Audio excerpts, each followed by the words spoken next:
नमस्कार, आपण पाहतो आहात युग बदल न्यूज मराठी। जिल्हाधिकाऱ्यांकडून विविध बाबींचा आढावा। एप्रिल अखेरपर्यंत कामे पूर्ण करा, जिल्हाधिकारी अजित कुमार।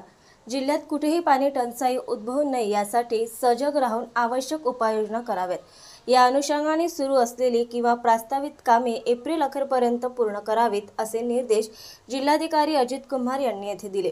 जिल्ह्यातील पेयजल उपलब्धता, खरीप तयारी व इतर बाबींचा आढावा जिल्हाधिकाऱ्यांनी ऑनलाईन बैठकीद्वारे घेतला, त्यावेळी ते बोलत होते। निवासी उपजिल्हाधिकारी विजय पाटील यांच्यासह उपविभागीय अधिकारी, तहसीलदार, गटविकास अधिकारी व विविध यंत्रणांचे अधिकारी उपस्थित होते। जिल्हाधिकारी अजित कुमार म्हणाले की पुढील काळात जिल्ह्यात कुठेही पाणी टंचाई उद्भवू नये या दृष्टीने आवश्यक उपाय करावेत। शहरातील जलवाहिनी, जलकुंभ व्यवस्थेत आवश्यक सुधारणा व्हाव्यात।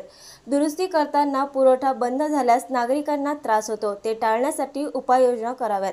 प्रत्येक उपविभागीय अधिकारी, तहसीलदार, गटविकास अधिकारी यांनी आपल्या कार्यक्षेत्रात योग्य लक्ष द्यावे व तसे अचूक नियोजन करावे। ते पुढे म्हणाले की खरीपासाठी शेतकरी बांधवांना बियाणे, खते आदी निविष्ठा मिळवण्यासाठी पुरेसा साठा असल्याची खातरजमा करावी। शेतकऱ्यांना कुठलाही त्रास होता कामा नये। राज्य शासनाने 100 कृती कार्यक्रम आखून दिला आहे, त्यानुसार सर्व बाबींची पूर्तता करावी। कार्यालयात अभ्यागतांसाठी आवश्यक सुविधा उभाराव्यात। ॲग्रिस्टेक योजना तसेच विविध योजनांचाही आढावा त्यांनी घेतला। नवीन अपडेट मिळविण्यासाठी चॅनलला लाईक आणि सबस्क्राईब नक्कीच करा।